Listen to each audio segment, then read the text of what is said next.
जय हिंद।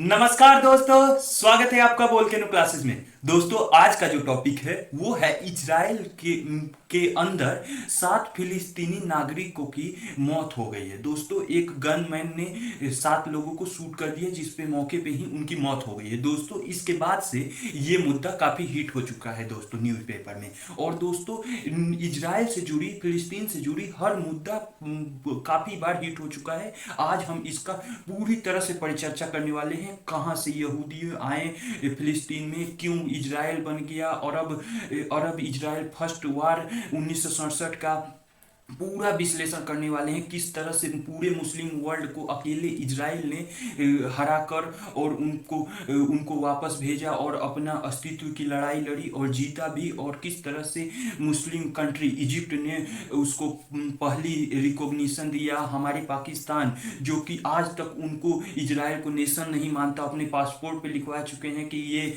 पासपोर्ट सबके लिए वैलिड है एक्सेप्ट इजराइल। इजराइल के अलावा किस प्रकार से हम इसका पूरा विश्लेषण करने वाले हैं। अंत में हम आपको इंडिया का भी बताएंगे कि स्टैंड क्या है, इंडिया क्या समझता है इजराइल और फिलिस्तीन के बीच में। दोस्तों आपको लाइक करना जरूरी है क्योंकि आपके लाइक से ही आपके दोस्तों, आपके बहुत सारे लोगों को रिकमेंड करेगी वीडियो और उन तक भी ये ज्ञानवर्धक वीडियो पहुंचेगी और वो भी कुछ जान पाएंगे क्या है ये विवाद। दोस्तों शुरू करते हैं।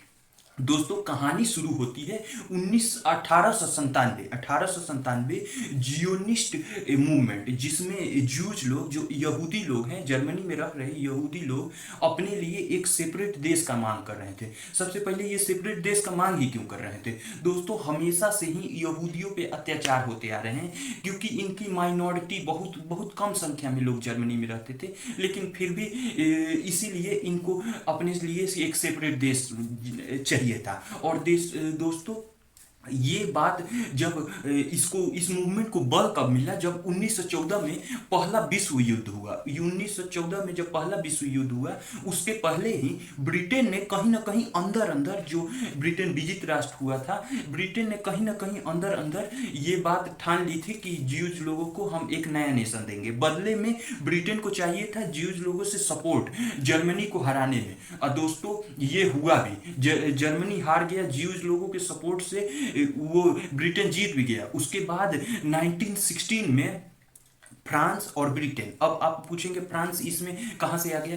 फ्रांस और यूएस, ये तीनों, फ्रांस यूएस ब्रिटेन तीनों मिलकर फर्स्ट वर्ल्ड वार को जीते थे दोस्तों। इसके बाद से फ्रांस और ब्रिटेन में एक समझौता होता है 1916 में, जिसके तहत ज्यूज लोग जो जर्मनी में रह रहे हैं, जिन्होंने ब्रिटेन की मदद की थी 1914 फर्स्ट वर्ल्ड वार में, उनको एक नए देश की मांग, इसमें नए देश की बात की गई थी दोस्तों। उसके बाद से ही जब जर्मनी 1916 में ये समझौता हो गया, उसके बाद फिर क्या हुआ कि जर्मनी ने आत्मविश्लेषण किया कि हमने फर्स्ट वर्ल्ड वार हारा क्यों। तो इसमें सबसे बड़ी वजह उनको जो पता चली कि ये जो ज्यूज लोग जर्मनी में पहले से रह रहे हैं, इन्होंने दुश्मनों का साथ दिया और जर्मनी को हरवा दिया दोस्तों। इसके बाद से हिटलर काफी ज्यादा, एकदम कहें कि हिटलर क्या, पूरे जितने नाजी लोग थे उन्होंने ज्यूज लोगों पे अत्याचार करना शुरू कर दिए दोस्तों। उसके बाद से ज्यूज लोग जाना शुरू नहीं कर दिए, वहां से माइग्रेट करना नहीं शुरू कर दिए। उसके बाद ब्रिटेन ने बाल्फोर डिक्लेरेशन हुआ। बाल्फोर डिक्लेरेशन में ये कहा गया कि जो फिलिस्तीन वाला हिस्सा है वो है ज्यूज का, वो ज्यूज के लिए है। अब आप पूछेंगे कि फिलिस्तीन वाला हिस्सा ही क्यों, दुनिया में कहीं और जा सकते हैं? क्योंकि ज्यूज लोगों ने, यहूदियों लोगों ने ही डिमांड की थी कि हमको यरूशलेम, जो उनके लिए पवित्र जगह है, उनके लिए उनके धार्मिक मामलों में बहुत पवित्र जगह है, इसलिए उन्होंने यरूशलेम, ओटोमन इंपायर में, मेडिटेरियन सी के पास ओटोमन इंपायर में यरूशलेम की जगह अपने रहने के लिए जगह मांगी थी। फिर क्या हुआ कि बोल्फोर डिक्लेरेशन में बताया गया कि आप जाके फिलिस्तीन में रह सकते हैं, फिलिस्तीन अब यहूदियों का है। इसके बाद से इस डिक्लेरेशन के ही कारण आप समझ सकते हैं कि इतने 60 लाख की संख्या में यहूदियों को मारा गया दोस्तों। 60 लाख यहूदियों को मारने की जो वजह थी, ये बॉलफोर डिक्लेरेशन ही थी दोस्तों। इसके बाद से हिटलर को ये समझ में आ गया कि ये किया कराया, अभी तक तो संदेह था, आत्मविश्लेषण किए थे, अभी तक तो संदेह था, लेकिन इसके बाद से उनको पूरा विश्वास हो गया कि ब्रिटेन ने ही मदद की थी यहूदियों को, और यहूदियों ने उनको जर्मनी को हराने में मदद की थी। और इसके बाद से यहूदियों पे इतना अत्याचार हुआ कॉन्सेंट्रेशन कैंप में, आप पिक्चर्स देख सकते हैं किस प्रकार से कॉन्सेंट्रेशन कैंप में भर भर के उनको करंट से मार दिया गया, जहरीली गैस छोड़ के मार दिया जाता था। लगभग 60 लाख लोग इसमें मरे थे दोस्तों। उसके बाद से 19 जैसे बॉलफोर डिक्लेरेशन हुआ, उसके बाद से धीरे धीरे धीरे माइग्रेट करके आना शुरू कर दिए यहूदी फिलिस्तीन में और रहने लगे, और उधर मरते भी रहे, कुछ मर जाते, कुछ आ जाते, कुछ मर जाते, कुछ आ जाते। 1930 दशक में इस तरह आते रहे। और आप यहाँ पे पिक्चर्स देख सकते हैं किस प्रकार से फिलिस्तीन तो देश था, लेकिन ये जो व्हाइट व्हाइट वाले बूंदे दिख रहे हैं, यहाँ पे यहूदी आके रहने लगे थे, और बाकी जो ग्रीन था वो फिलिस्तीन के जो नेटिव लोग थे वो लोग रहते थे। फिर आया 1948 का वक्त, जब 1948 में यूएन ने इजराइल को, जब जो फर्स्ट इनका वार हुआ फिलिस्तीन को, क्योंकि बुरा लगेगा, क्योंकि यहाँ पे रह रहे लोग विरोध करेंगे कि आपने हमको दूसरे जगह से आए लोगों को क्यों बसा दिया, यहाँ पे विरोध तो करेंगे ही। फिर इनका वार होता है 1948 में, और उसमें उसमें बिल्कुल उसमें जो फिलिस्तीन हार जाता है, क्योंकि ब्रिटेन और यूएस फ्रांस इन सब मदद करते हैं, क्योंकि इनका समर्थन उस समय किया था, और उसी के कारण आज तक अमेरिका, यूएस, फ्रांस जितने भी वेस्टर्न कंट्री है वो मदद करते आ रहे हैं। और 1948 में यूएन ने उसको रिकॉग्नाइज किया एज ए नेशन, क्योंकि यूएन में था कौन, वही थे यूएस, यूके, फ्रांस, रसिया, यही लोग तो थे। उन्होंने उसको मान्यता दे दी। फिर 1950 में भारत ने भी मान्यता दे दी। भारत ने मान्यता इसलिए दी क्योंकि भारत हमेशा से यूएन के अनुसार चलता आया है। यूएन जो कुछ भी मानता है वो भी वही चीज भारत भी मानता है, लेकिन भारत अंदर ही अंदर, क्योंकि भारत इतना तंग आ चुका था ब्रिटिशर से, क्योंकि उनके जो भी कानून है, जो भी कानून से एक नया देश बनाए, सब पे विरोध करता था भारत। और भारत का सेंटीमेंट फिलिस्तीन के साथ था, क्योंकि फिलिस्तीन को जबरदस्ती हटाकर एक नया देश बसाया गया था, और भारत फिलिस्तीन के समर्थन में था उस समय, और हर जगह यूएन में हर जगह फिलिस्तीन का सपोर्ट करता था भारत, क्योंकि भारत ब्रिटिशर से तंग आ चुका था। फिर आया जब 1967 का वार, जब पीएलओ मतलब कि फिलिस्तीन लिबरेशन ऑर्गेनाइजेशन बना, उसके बाद उसकी समर्थन में सऊदी अरब, इजिप्ट, जॉर्डन ने एक साथ अटैक किया इजराइल पे, जिसके बाद इजराइल को समर्थक देश, जो कि आप जानते हैं यूएस, यूके, फ्रांस, इन्होंने मदद की, और इन मुस्लिम वर्ल्ड को हार का सामना करना पड़ा। और इजिप्ट का तो सबसे बड़ा सिनाई पेनिनसुला, जो कि आप देख सकते हैं जहां से स्विज कनाल जाता है, उसके नॉर्थ वाला हिस्सा पूरा इजराइल के कब्जे में आ गया। फिर 1973 में इजराइल ने और इजिप्ट में एक समझौता हुआ, जिसके तहत इजराइल ने इजिप्ट को सिनाई पेनिनसुला लौटा दिया, और बदले में इजिप्ट ने वो एक ऐसा मुस्लिम राष्ट्र बना जो इजराइल को रिकॉग्नाइज किया।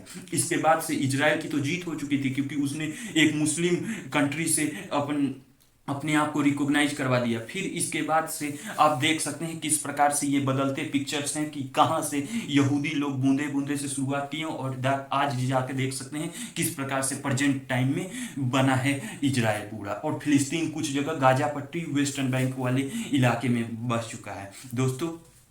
यहाँ तक आज तक की यही स्थिति है। और भारत आज भी, जैसे कि अब तो इजराइल से हमारा बहुत सारे बायलैटरल ट्रेड और वगैरह वगैरह बहुत सारे डिप्लोमेटिक रिलेशन बन चुके हैं, और हम आज इजराइल को और फिलिस्तीन को दोनों को एक साथ जैसा ट्रीट करते हैं, क्योंकि हमने शुरू में फिलिस्तीन को ट्रीट किया था और इजराइल को अब ट्रीट कर रहे हैं। क्योंकि दोस्तों अब इजराइल को ट्रीट करने का ये एक तरह से मेरा अनुमान है, क्योंकि दोस्तों जिस तरह से राइट विंग की गवर्नमेंट हमारे देश में आई, राइट विंग की गवर्नमेंट मतलब बीजेपी, जो कि राइट विंग की गवर्नमेंट है। राइट विंग की गवर्नमेंट मतलब जो मेजोरिटी की बातें सुनता है, जो मेजोरिटी लोगों की बात सुनता हो, उसे राइट विंग की गवर्नमेंट कहते हैं। जैसे राइट विंग की गवर्नमेंट आई तो यूएस में डोनाल्ड ट्रंप, जो कि राइट विंग के नेता थे, उनसे मोदी जी का जो केमिस्ट्री था वो देखने बनता था। इधर इजराइल में जो इजराइल में जो बेंजामिन नेतन्याहू हैं उनसे संबंध मोदी जी का, अलग अलग प्लेटफॉर्म पे आप मोदी जी को राइट विंग के नेताओं के साथ एक अलग प्रकार की अट्रैक्टिव केमिस्ट्री के साथ आप देख सकते हैं किस प्रकार से गर्मजोशी से मिला जाता है। दोस्तों, राइट विंग की गवर्नमेंट आने का प्रभाव ये पड़ा कि इजराइल को भी हम फिलिस्तीन से कहीं ना कहीं ज़्यादा मान्यता देने लगे। और भारत के लोगों को भी चाहिए कि जो गवर्नमेंट डिसाइड करे वही चीज़ अपने आप को फॉलो, जैसे आपको कहीं भी आंसर राइटिंग में लिखना हो कि भारत के साथ इजराइल फिलिस्तीन का क्या मतलब रिलेशन है, तो आपको वही चीज फॉलो करनी चाहिए जो भारत कहता है, टू स्टेट सॉल्यूशन, जो कि यूएन ने प्रस्तावित किया था कि दोनों ही देश का एग्जिस्टेंस रह सकता है, दोनों ही देश समान रूप से रह सकते हैं, और यही चीज भारत भी मानता है। दोनों देशों को अपना अपना अधिकार मिलना चाहिए, लेकिन फिलिस्तीन और पूरे अरब वर्ल्ड कहते हैं कि नहीं, इजराइल जैसा कोई देश ही नहीं है, इजराइल को हटना ही चाहिए और फिलिस्तीन को पूरा हिस्सा मिलना चाहिए। दोस्तों, अब इजराइल जाएगा कहाँ? उसके लिए कहीं जगह नहीं है पूरे वर्ल्ड में, तो ऐसा संभव ही नहीं है कि इजराइल कभी हार मान जाए। और इजराइल के लोगों से सीखने की बड़ी ये बहुत अच्छी चीज़ है, उन्होंने एजुकेशन पे बहुत ध्यान दिया।